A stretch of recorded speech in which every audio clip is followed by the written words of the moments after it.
Welcome to episode 231 of the Muck Podcast. Listen in as we discuss the dark and sometimes weird true stories in American politics. I'm Tina Jaramillo. And I'm Hillary Doherty. Hello. Hi. Hi. Hey. Well, I know. COVID has struck. Once again. COVID has struck once again. What is this, No. my third time? You had said to me that you've had it 3 or 4 times, and I was like, girl, I thought this was your second. I don't know the other time you had Yeah, it. yeah. I think this is my third time. Wow. I think I got it like before everyone in that 2020 realm. Yeah. And I saw you, like you started to feel sick Wednesday night, and I had seen you Wednesday night, and I was like, oh, I for sure I'm gonna have COVID. And I haven't, knock on wood, there hasn't been any signs yet. So praise Jesus, everybody. Praise Uh, Jesus. But poor Tina's been through it. Oh my God. And then wants to get on and done. record. I'm like, if you want to, if we have to do this, do There's a lot it. of shit happening. Can we There's a just lot. talk about? So, which is crazy. We were talking about that this morning. I was like, can you imagine if we had recorded Saturday morning and then Saturday afternoon someone tries to kill Trump? Like we would have a whole week between like having to talk, wanting to talk about that. What a day yesterday. So we're recording Sunday, June 14th. So if anything happens after this, we don't know. We don't know yet. Okay. So all we know is that someone's trying to shoot him. We know who the shooter is. I wanted to Yep. read the AP report because we're not going to spread misinformation here. You want misinformation, go somewhere else. But we're just going to read what we know so far about the shooter.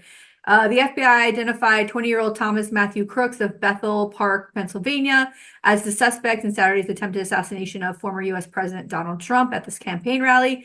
The suspect was shot and killed by the Secret Service seconds after he allegedly fired shots toward a stage where Trump was speaking in Butler, Pennsylvania. The FBI said it was working to determine a motive for the attack, in which one rally attendee died and 2 other spectators were critically injured. And of course, Trump was shot in the ear. They have some information about his background, that he was a registered Republican, and this would have been his first presidential election that he voted in, because he was only 20. And at some point, I guess when he was 17, he made a $15 donation to a political action committee that was a Democratic leaning sort of committee. But that's all we really know. We don't know anything from his family yet, as of right now. We don't know his motive, Correct. although we can all speculate, right? We can speculate all day long. We don't know.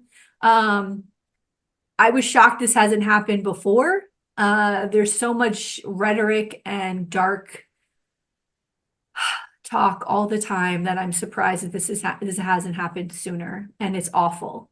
Nobody Yeah. ever, ever, ever, ever deserves to be killed over politics. This is No, nuts. It's nuts.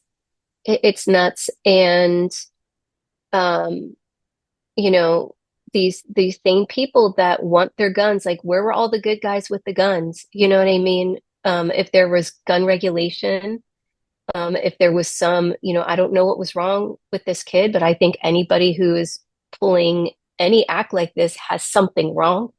Yeah. So where were all the stop points to help this kid along the way so that it didn't get to this point? And you have a president who, when a kid died in Iowa was like, oh, we got to move on, we got to get over it. But now once, is fist pumping and Mm. screaming, fight, fight, fight at the end after getting, he was shot at and nicked in the ear. But to me, again, this irresponsibility in his actions. I just and the right sees it as this triumphant sort of victory and this heroic kind of blessed by God moment, and I just see it as another sort of nod to his potential dictatorship. You know what I mean? Right. Like Right. it's scary to me. It's Like I scary to don't see it. me. It doesn't seem heroic to me, and it's like, dude, get your head down. Let them get you out of there. Like, what are you doing?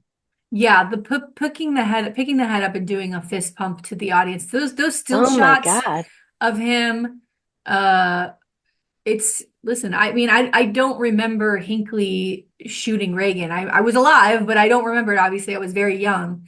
But I wanted to talk about Because when this happened, you and I and our friend Justin were speculating, like, what could this be? Oh my God, is it a Democrat? Could it be someone left leaning? Is it Yeah, because of this?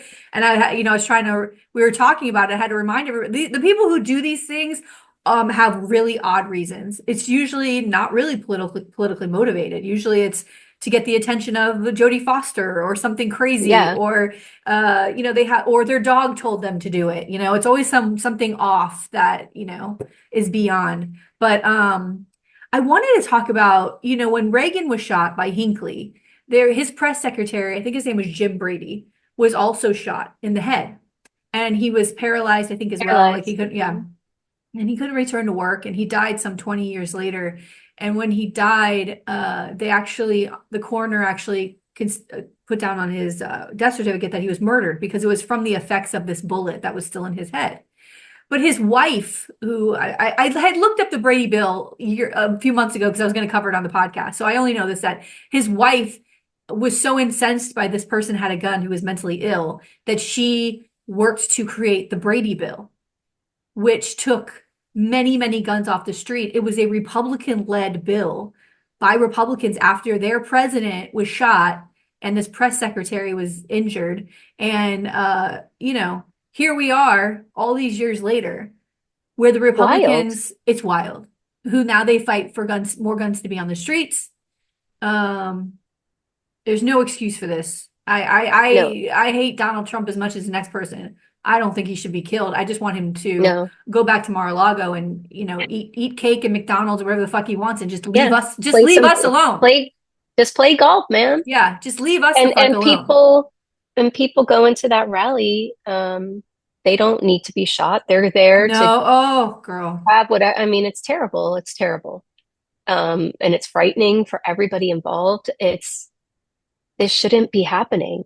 But the thing that again gets me upset is some people posting about how the left is inciting violence when you have a former president who incited a riot Yeah. on January 6th, who laughed at Nancy Pelosi's husband getting shot in the head or beat with a hammer or whatever it was, um, comments all the time on people's weaknesses, but now we're all supposed to be outraged, who has no concern for how many kids have died since Columbine. You know what I mean? And no regard for any of these kids' lives. You have that Alex Jones what did they say? They were all like these actors, these crisis actors, but we're now all supposed to like, you know, be freaking out for Donald Trump. Why? Like, you know what I mean? Like, why do I have to have any compassion? I'm sorry the guy got shot. He doesn't deserve it, but I could give a shit. You know what I mean? And also, is there anything more American than this? Right. A That's as shooting at American as a it gets. rally or a public event? This is America. Welcome to it. You just have to be Yeah. somebody who happen to be someone who's a former president standing on the stage. This happens every single day in our country. So yeah, I have compassion. Listen, sometimes I try to think of this person as a father, as a grandfather. There was a one photo that I sent to you and Justin, and he looks like an old man, and he's got blood coming down his face, and he's just trying to see what the fuck's going on. And I thought he looks like, my father's got to be just a few years older than him. Like, I see my dad. Like, I just see this person who, number one, doesn't belong there. Doesn't belong there. Should not be on the stage. Should not be running for president again. We could talk about both sides. Should not be running again. Doesn't deserve to be shot at. It's a nightmare. And you mentioned this person in this one of these spectators. No one goes to a political rally thinking that someone's going to shoot them. The Secret Service is all over that fucking place. That I'm waiting to see the breakdown of how the fuck this person got. He was on a roof 200 to 300 miles away. He had an AR assault rifle. Was able to get off 8 rounds before they shot him.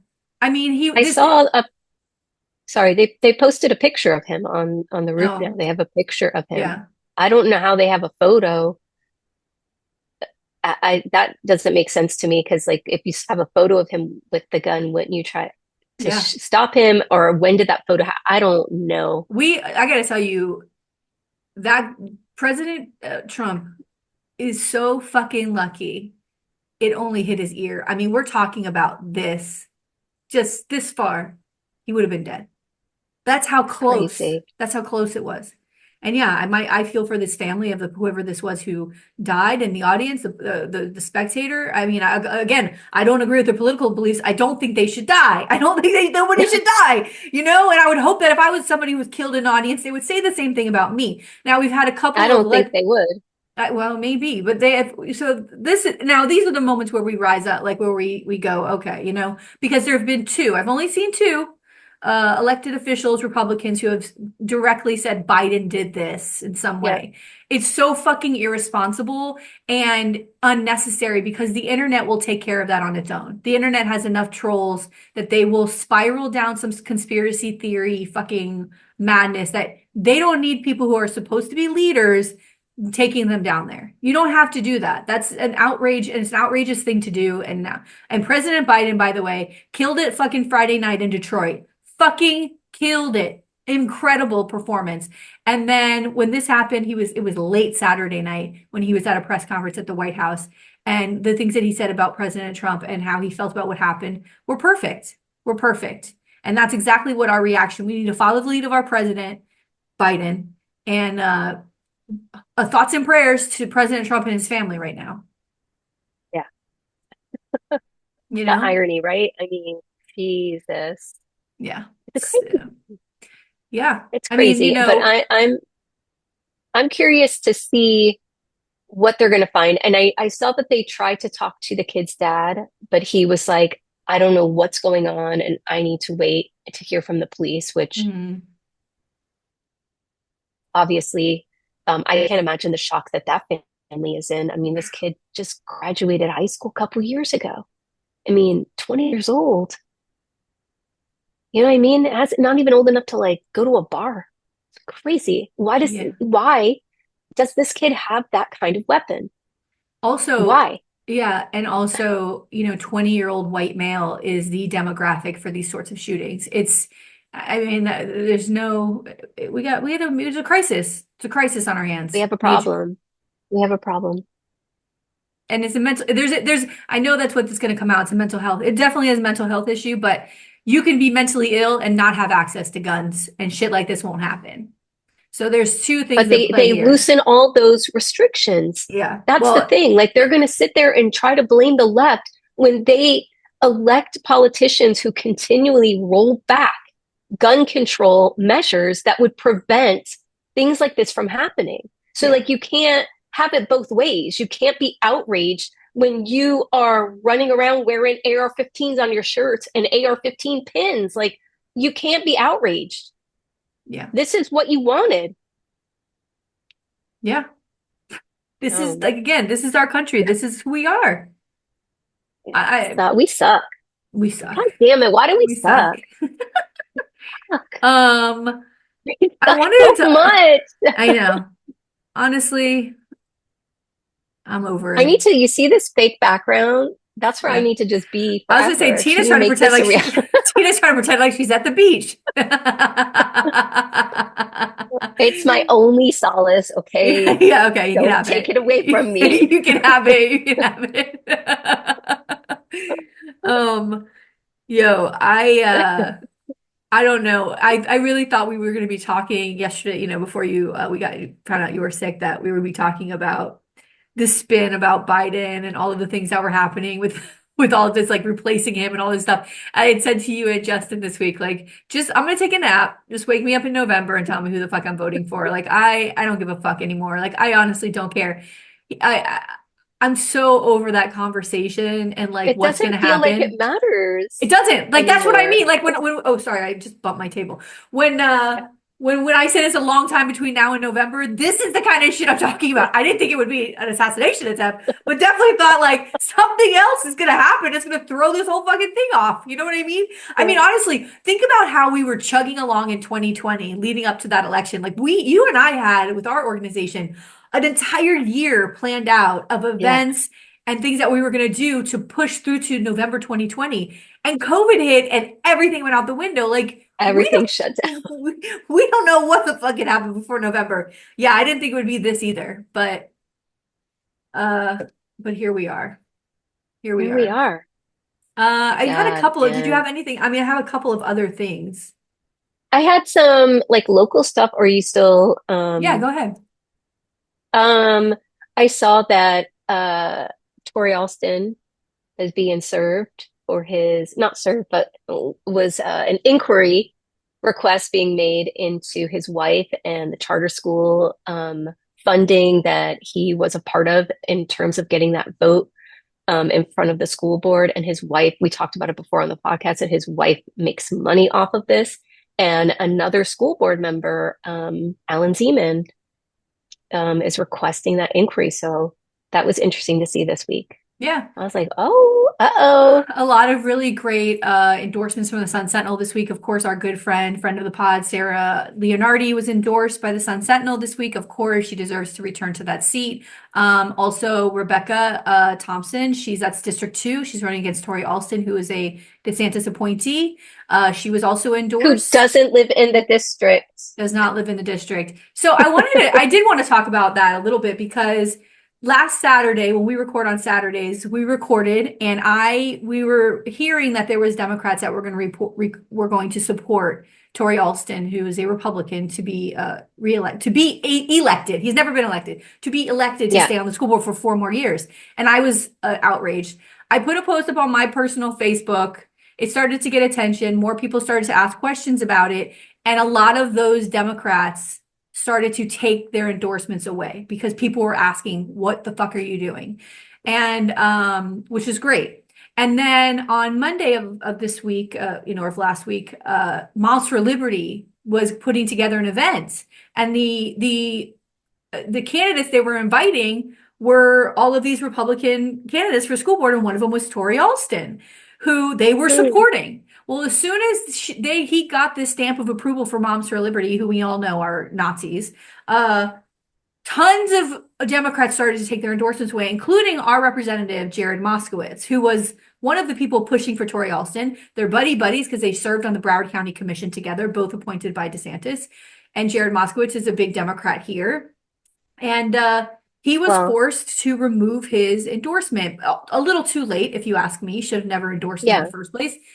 And I wanted to say something about saying things out loud, because it's really important that we remember that knocking on doors, giving money to candidates, telling your friends who you think they should vote for, finding out their background and getting information about them, doing all the things you can to support a candidate, that's all really, really important stuff. But if you don't start to criticize when you see something wrong or say out loud, hey, this is bullshit, things won't change. And so I was told this week that, I complain. I also actually complain, as you know, on the podcast, a lot about the party, state level and the local level. And one of the things I believe as the Broward chair of the Democratic Party is that you should hold elected officials that are under your umbrella, you should hold them accountable and call them in and say, we do not support Republicans. Now, I can't personally say if that conversation ever happened between Rick Hoy and any of these Democrats that were who were supporting Torey Alston. I would contend that he had no idea until somebody brought this to his attention. Okay, which is not good. That Yep. being said, we can say out loud whatever we want. It doesn't matter how much you volunteer or support the party. You are allowed to say, this is happening and it's not okay. What are we doing about it? Because when you open your mouth like I did and many other people did, the endorsements disappear. And he doesn't look like a great bipartisan member of the community. He looks like what he is, a deep-seated Republican DeSantis appointee who's personally financially benefiting from money taken out of the public schools in Broward County. Period. So no, That's it. we have to say these things out loud. We have to. And if you have any questions about how much time and energy and money and the time, precious hours of my life I've given to the Democrats over the years, have a conversation with me personally. But don't ever come to me and tell me I can't walk and chew gum at the same time. I can do whatever the fuck I want.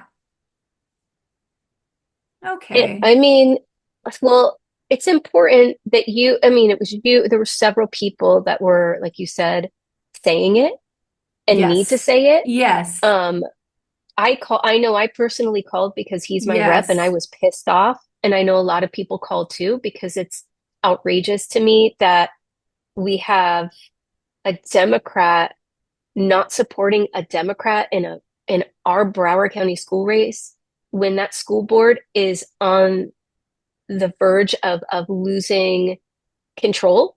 You know Mhm. what I mean? And we're gonna give more money to charter schools, not give teachers pay raises, continue to ban books. Like, what? Why would you support this candidate? And I don't get it. I don't get like just because you serve together, like good for you. Why can't you say to your friend, "Hey, man, I know we serve together, but not a good look for me if I support you. I can't do it, man. Like it doesn't align with what I think is right for Broward right now. Like, no offense, man, but like, let's go do lunch next week." Like, I don't understand why that conversation can't happen when you have a candidate who is a viable Democratic candidate who lives in the district. Like, and that's the other, this guy does not live in the district. His kids don't go to school in the district. Yeah. So I don't like just because you have property somewhere and you've been appointed by someone, you get to like run for this seat. It's outrageous. Well, I had an idea this week It's that outrageous. we should And make it wasn't just him. There were all these other Democrats, and it's disappointing. It's disappointing because if roles were reversed, Chip LaMarca would not be supporting that. a Sarah Yeah. Nardi in a million years. I don't care. Would never happen Yeah. because Well, he'd get his ass handed to him by the party. I had an idea this But week. what are the Dems doing? Are they get handing their ass on a platter? No. I had an idea Did they this get a week. slap on the wrist? Anything? Nothing. We should give a Sorry. bracelet. We should have a bracelet that we give to Democrats that say WWRD. What would Republicans do? Would Republicans support a Democrat? No. Would Yeah. Republicans be pro-choice? No. Would Republicans ban books? Yes. You need to do the opposite of whatever you think Republicans will do. If Right. you need to wear a bracelet that tells you, because the part this is the other part, because, when we were doing that whole rant last week and talking about this, we didn't mention Rebecca Thompson, who did just get the Sun Sentinel endorsement. And if you don't understand how important that is, go read her endorsement. It talks about Torey Alston and all these things that he's up to, which is shady as fuck. And we didn't talk about her qualifications and why she should be supported. Did anybody have that conversation with her? Did Commissioner Mark Bogan, who I think is still on this list today, did he have a conversation and talk to Rebecca? Because I understand the position of endorsing and the power that can have as an elected official. You don't really want to attach your name to somebody that you don't know anything about. But if you're just going to slap your name on it because you serve for a couple months with somebody, don't you think you owe a conversation to a fellow Democrat? I mean, being on the county commission is a lot different, and serving with Republicans and Democrats is a lot different than being a Republican and Democrat on the Broward County School Board, where you're making decisions based on your ideology, based on your religious beliefs. That's what these people are doing there. And it's Yeah. affecting children and students and teachers and families. Like that's a huge difference between serving with him on a commission for the county and the school board. Did any of Yeah. these people who endorsed him, did any of them have a conversation with Rebecca first? Because she fucking apparently killed it at that endorsement questionnaire, interview with the Sun Sentinel. You can also watch that on YouTube. He Yeah. looks like a fool. And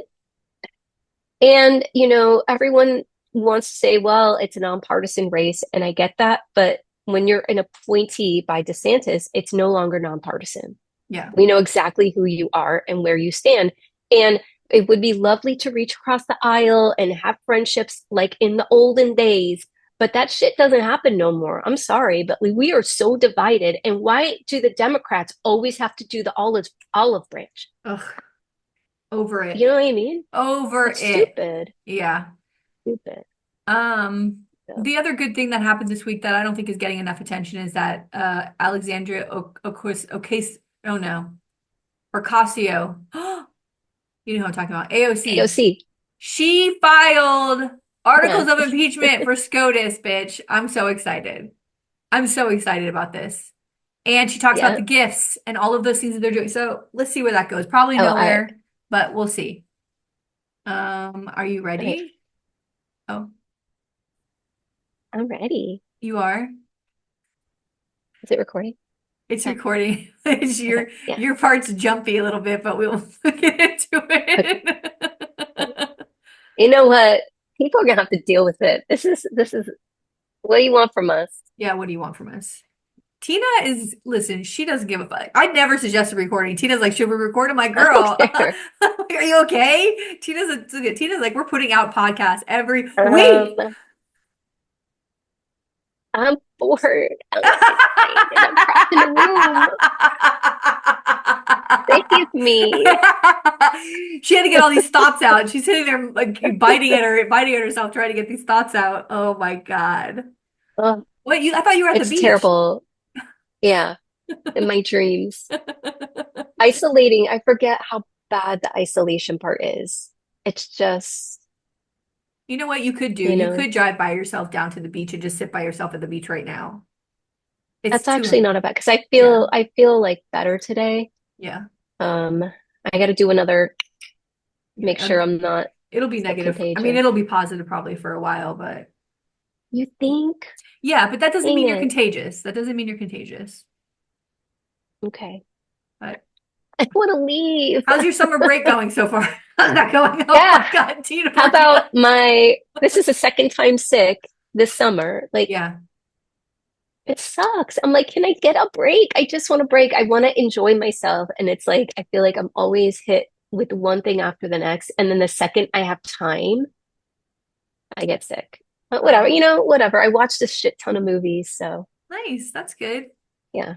Yeah. Um, Okay. Today we are going to discuss the St. Oh Francis shit. Dam collapse and William Mulholland. Oh, Listen, Mulholland. Mulholland. There's so much about this guy. He's a very fascinating human being. I try to talk about the things that I think are the most relevant, but he was so significant in like the development of Los Angeles as a city and really California and many other places. But he's just an incredible person. But he does get knocked off and goes away after this dam collapse, which was awful, awful, awful. So Oh no. I know it's too bad, but let's get into it. Okay. Oh, William that sucks. Mulholland was born in Belfast, Ireland in 1862. When William was 7 years old, his mother died, and he had a bit of some rough years after that. And his father remarried, but then he was beaten by his father often. And at one time, he was like, peace, I'm out. And he leaves at 15 and he becomes a member of the British Merchant Navy. He spent the next 4 years as a seaman on the Glendifer, making at least 19 Atlantic crossings to ports in North America and the Caribbean. In 1874, he disembarked in New York and headed west to Michigan, where he worked a summer camp on the Great Lakes freighter and not summer camp, a summer, not a summer Oh, camp. I was like, he went to summer camp. There was no camps. I'm sorry. My bad. Might be you. And then he worked in the winter at a lumber camp. And after losing a leg in a log, or almost, nearly, ooh, I gotta start. I'm like trying to look at you and read it. It's not working. Oh, don't It's look not at me. working. I'm on the beach, girl. You don't need to look at me. Oh my God. After nearly losing a leg in a logging accident, he moved to Ohio where he worked as a handyman. And he reconnected with his brother Hugh. And in December of 1876, they stowed away on a ship in New York bound for California. And they were discovered in Ooh. Panama and were forced to leave the ship. And from there, they walked 47 miles through the jungle to Balboa. And he arrives in Los Angeles in 1877. So this is like, he's a tough motherfucker. Okay. He's tough, This right? is crazy. Yeah. Oh my This is God. What a crazy. life. What He's a through the life. jungle and shit. Yeah. Welcome to He the comes out in jungle. LA, Yeah. Hollywood, like baby. Hollywood. Yeah. After arriving in Los Angeles, which at the time had a population of about 9,000 people, Mulholland quickly decided to return to life at sea because it was very hard to find work in Los Angeles. And on his way to the port at San Pedro to find a ship, he accepted a job digging a well. And after a brief stint in Arizona, where he prospected for gold and worked on the Colorado River, he had obtained a job as deputy zangaro, which means a water distributor. Zangaro meant water distributor, with the newly formed Los Angeles City Water Company. In Alta, California, during the Spanish and Mexican administrations, water was delivered to Pueblo de Los Angeles in a large open ditch called the Sanja Madre. It's the Mother River, I think that means. The man who That's tended the wild. ditch, yeah, the man who tended the ditch was known as the Sanjaro. So he was like in charge of all these guys. And the man, So in 1880, Mulholland oversaw the laying of the first iron pipeline in Los Angeles for water. Like he was in charge of all of Wow. this. Mulholland left the employment of Wow. this water company briefly in 1884, but then he returned in mid-December. He left again in 1885 to work for this Sespe Land and Water Company.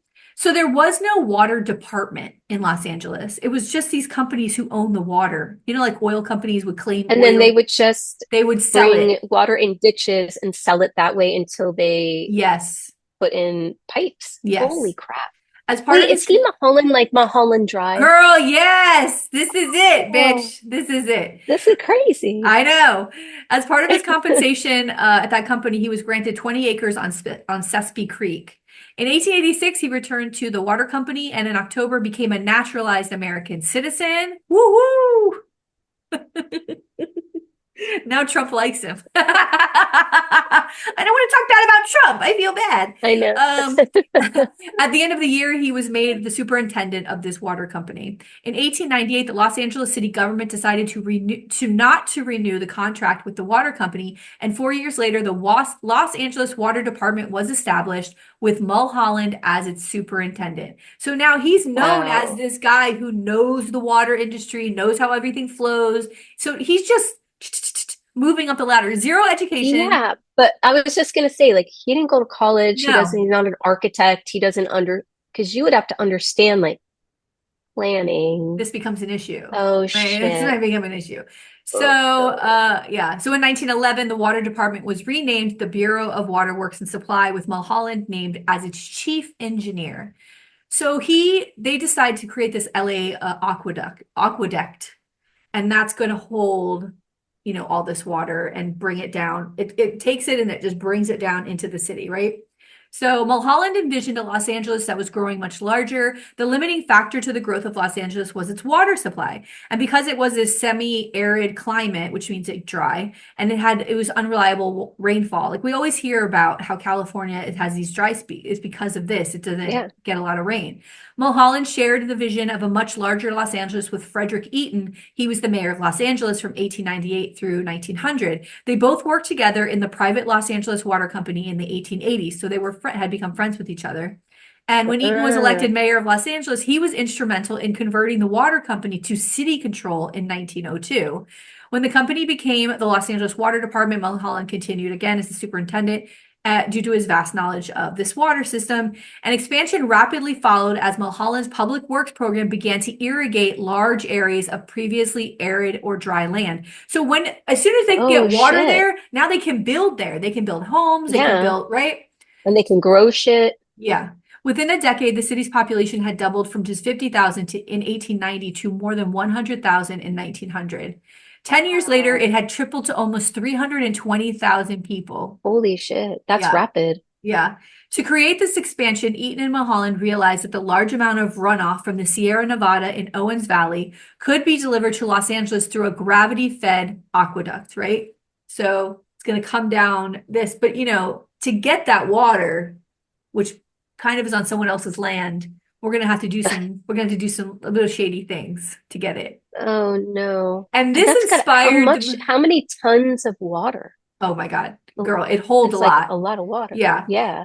And what we're about to talk about, I don't know if you ever saw the movie Chinatown with Jack Nicholson. It's a Yeah. big famous movie it was inspired by these events that happen here. Oh, All about this water and the shadiness behind the politics behind this. Okay, so from everything is 1902, political. oh, everything. Everything. In 1902 to 1905, Eaton, Mulholland, and others engaged in underhanded methods to ensure that Los Angeles would gain the water rights in the Owens Valley, blocking the Bureau of Reclamation from building water infrastructure for the residents in Owens Valley. There's people living there that need that water. Oh my God. Yeah. While Eaton engaged in most of the political maneuverings, Mulholland misled Los Angeles public opinion by dramatically understating the amount of water then available for Los Angeles' growth. So he was saying they have a lot less than they did. I'm like, we really need to get this water, right? Mulholland also misled residents of the Owens Valley. He indicated that Los Angeles would only use the unused flows that was coming out of Owens Valley. We're not going to take all your water, while planning on using the full water rights to fill the aquifer of the San Fernando Valley. But then what about the other people? Oh shit. Yeah.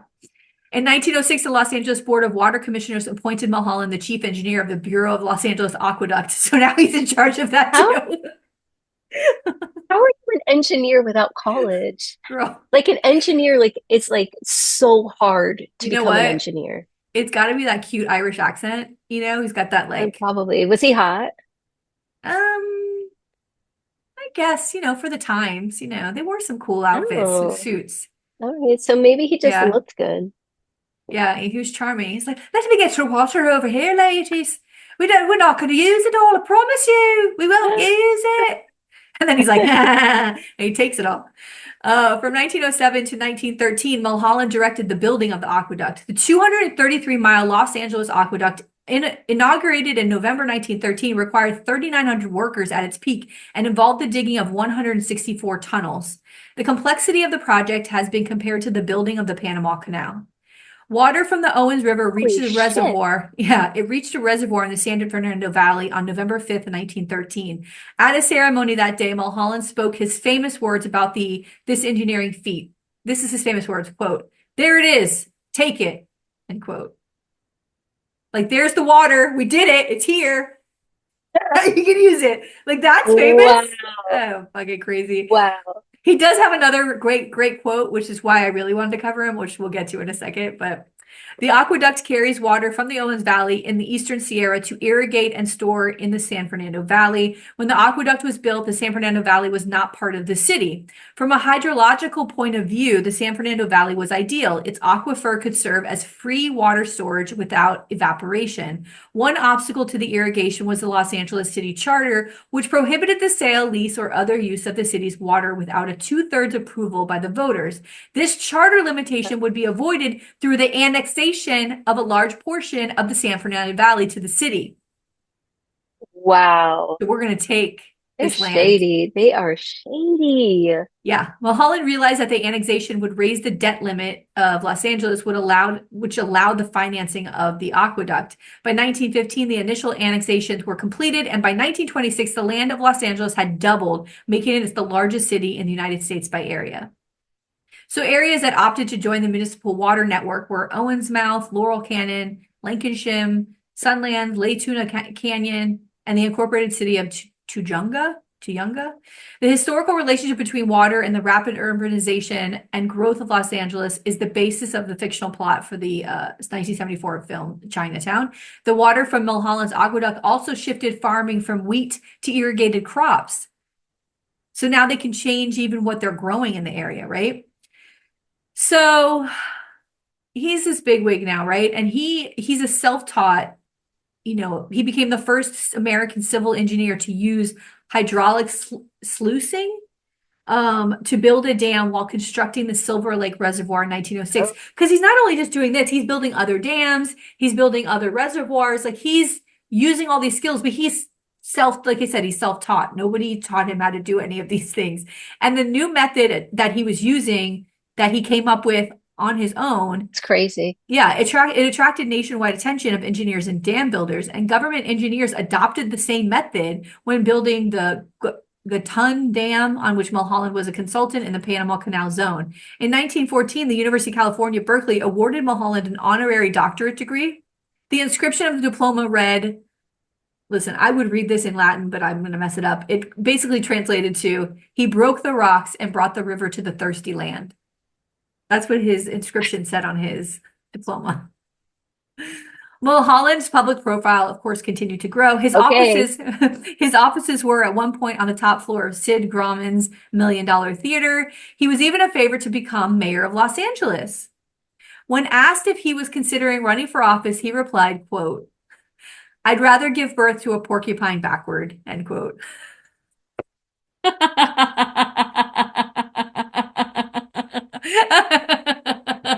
I think that might be one of my favorite quotes of all time on the podcast. Backwards. He ain't wrong. He ain't wrong. What are you guys doing running for office? Why are you doing this? Oh my God. Okay. So let's talk about the St. Francis Dam, because this is the thing that I really found. And then when I was looking at the collapse of this dam, I started to read about him and I was like, holy shit, this guy is so fascinating, Okay, so his career effectively ended on March 12th, 1928, when the St. Francis Dam failed 12 hours after he and his assistant and chief engineer, general manager Harvey Van Norman had personally inspected the site. In late 1927, a fracture was noticed, which began at the western abutment and ran diagonally upwards and toward the center section for a distance. Like, so in the middle of this huge dam, there's this crack that's starting. Mulholland inspected the fracture, judged it to be another contraction crack, and ordered it filled with oakum and grouted to seal off any seepage. So there's ways that, concrete, it doesn't always, you see the cracks in the sidewalk, that's on purpose to keep it from cracking further. They make the, Yeah. yeah.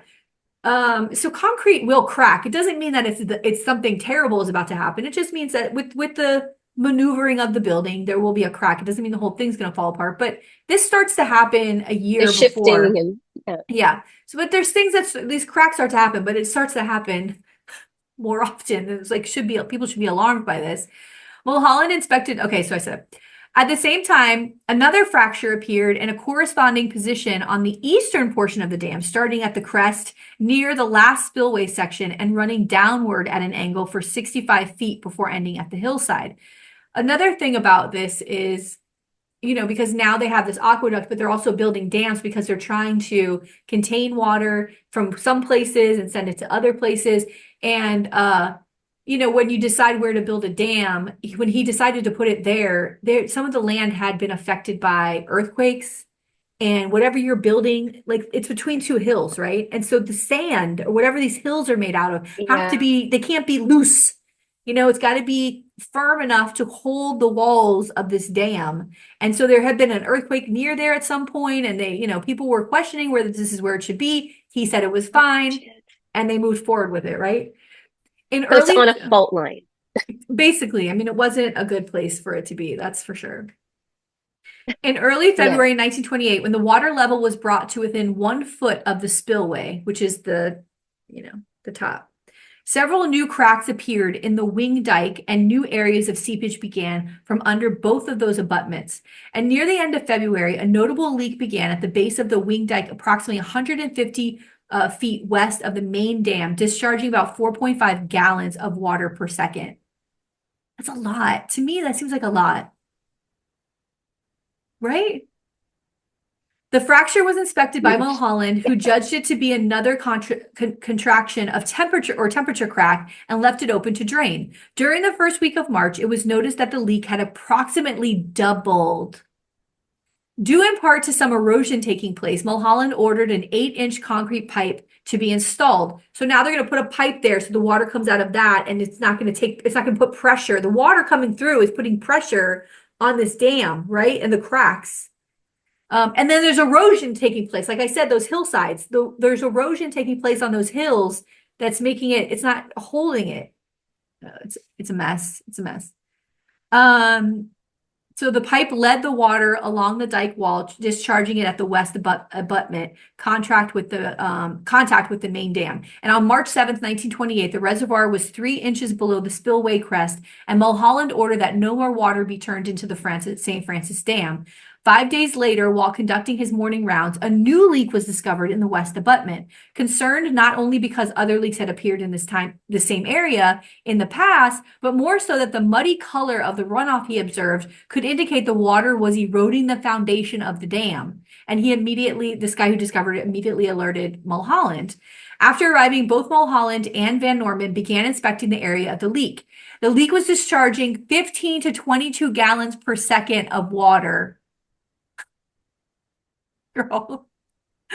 Mulholland felt that some corrective measures were needed, although this could be done at some time in the future. What? Wait, when though? What? When? When? When are you gonna What? do that? Girl, no. For the next 2 hours, Mulholland, Van Norman, and another inspector, they looked at the dam for various leaks and seepages, finding nothing out of the ordinary or of concern for a large dam. With both Mulholland and Van Norman convinced that the new leak was not dangerous and that the dam was safe, they returned to Los Angeles. So that same day that they were there, 2.5 minutes before midnight on March 12th, 1928, the St. Francis Dam catastrophically failed.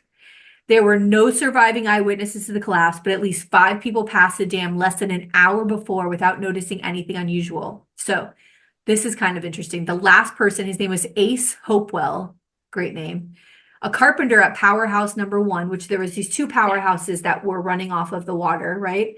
He rode his motorcycle past the dam about 10 minutes before midnight.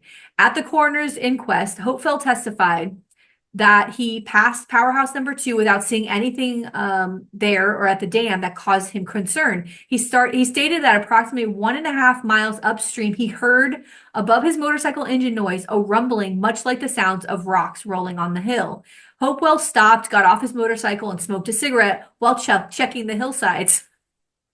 The rumbling had begun to fade, and Hopewell assumed the sound was a mudslide, like a landslide common to the area. He finished his cigarette, got back on his motorcycle, and left. He was the last person to see the St. Francis Dam intact and survived. Within seconds after the collapse, only what had been a large section of the central part of the dam remained standing, and the reservoir's 12.4 billion gallons of water began moving down San Francisco Canyon in a 100-foot high torrent at 18 miles per hour. So 140-foot wave is coming at 18 miles an hour down this canyon. 12 billion gallons of water. Wild. Holy shit. Yeah. In the canyon, it demolished the Holy shit. So how many people died? Girl, a lot. In the canyon, it demolished the heavy concrete powerhouse number 2, which was it's like a hydroelectric power plant, and it took the lives of 64 of the 67 workmen and their families that were living there. The waters traveled south and emptied into the Santa Clara riverbed, flooding parts of present-day Valencia and Newhall. Following the riverbed, the water continued west, flooding the towns of Catasauqua Junction, Piro, Fillmore, Bardsdale, and Santa Paula in Ventura County. It was almost 2 miles wide and still traveling at 5 miles per hour when it reached the ocean at 5:30 a.m. So between midnight and 5:30 a.m., that's how long it took to get out to the ocean, emptying its victims and debris into the Pacific Ocean, 54 miles from the reservoir and dam site. So scary. Many of the bodies that had been washed out to sea were recovered from the sea, some as far south as the Mexican border. Others were never found. And Santa Paula received some of the worst damage, especially the lowland areas near the riverbed. Here in many areas, only foundations or rubble marked where their homes had been. Rescue efforts were hampered and walking was made hazardous by a thick layer of mud which carpeted the area. Recovery crews worked for days to dig out bodies and clear away the mud from the flood's path. The final death toll is estimated to be 431 people, of whom at least 108 were children. Mulholland took full responsibility for what has been called the worst U.S. man-made disaster of the 20th century and retired in November 1928. During the Los Angeles coroner's inquest, Mulholland said, quote, "This inquest is very painful for me to have to attend, but it is the occasion of what is painful. The only ones I envy about this whole thing are the ones who are dead," end quote. In later testimony, after responding to a question, he added, quote, "Whether it is good or bad, don't blame anyone else. You just fasten it on me. If there was an error in human judgment, I was the human. I won't try to fasten it on anyone else," end quote.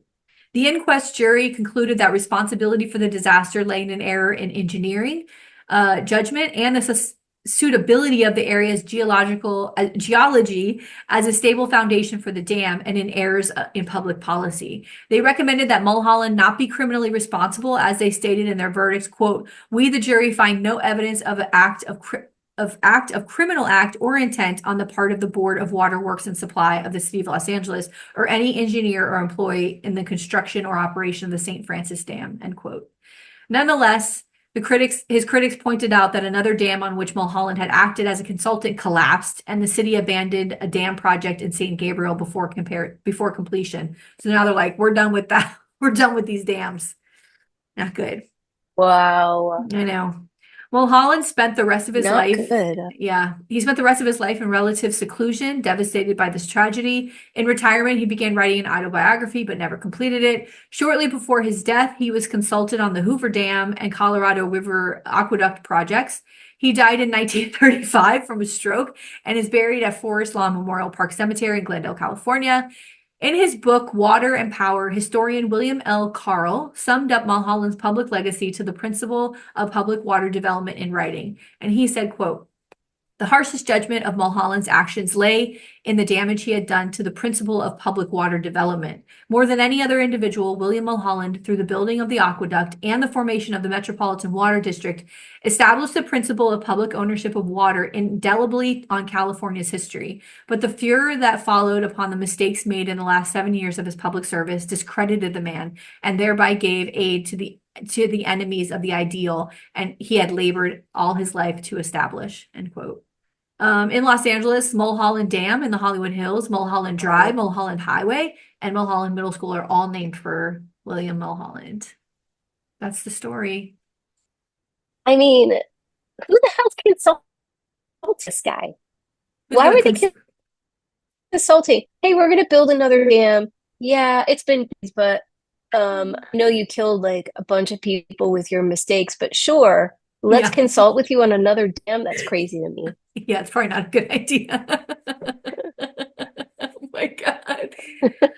I just thought like, Oh my I mean, I God. know, listen, the collapse aside, this is the country where immigrants have always been welcome and become the world is their oyster. You can do anything, Successful. You could become so successful. And if you work Yeah. hard and learn and put, this guy was from nothing, and became one of the most influential people in the country. It's incredible. What a story. Wild. Eric, Yeah. what a story. Now I want to watch that movie. It's been a long Yeah, time. Chinatown. I know. It's been for me too. I probably haven't watched it But since I think high school, maybe. Before I got on here, I okay. was watching The Boys. Have you ever watched The Boys on Amazon? Oh no, you don't have Amazon. It's such a great show. And this whole, it was becoming clear last season, but it's even more clear this season. I think we're on season 5 or season 4 that, it's been a big they've been mocking like MAGA, the MAGA movement and like Fox News and the way they spin things. They were doing it last season, but it's been very clear this season. But the MAGA folks who love this show have just caught on that they're like, oh, they're making fun of us. Like so they stopped watching, like they're refusing to watch now, which is hilarious. But there you can, Uh, when you watch this season, it's always about like the vaccines or any sort of violence and pitting people against each other and how they use like a Fox News kind of channel to manipulate people. It's incredible to watch because when you see it from the outside, we see it, but they don't see it. yeah.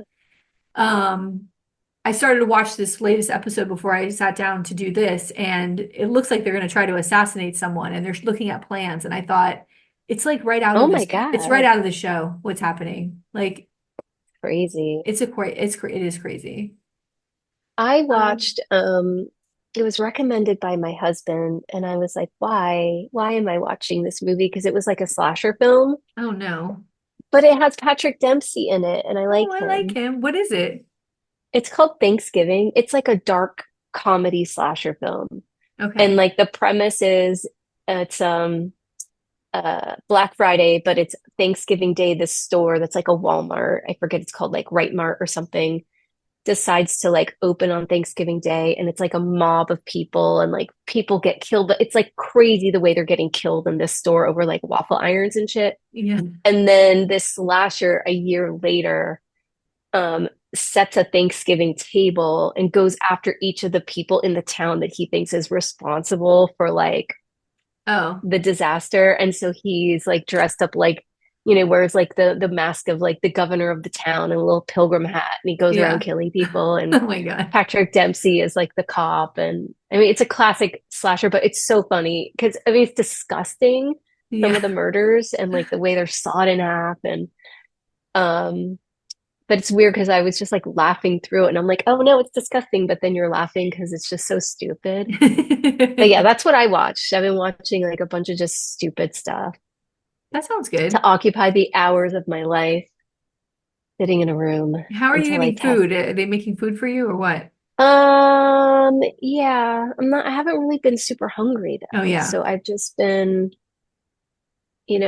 like today I had some crackers and a waffle, you Mm. know.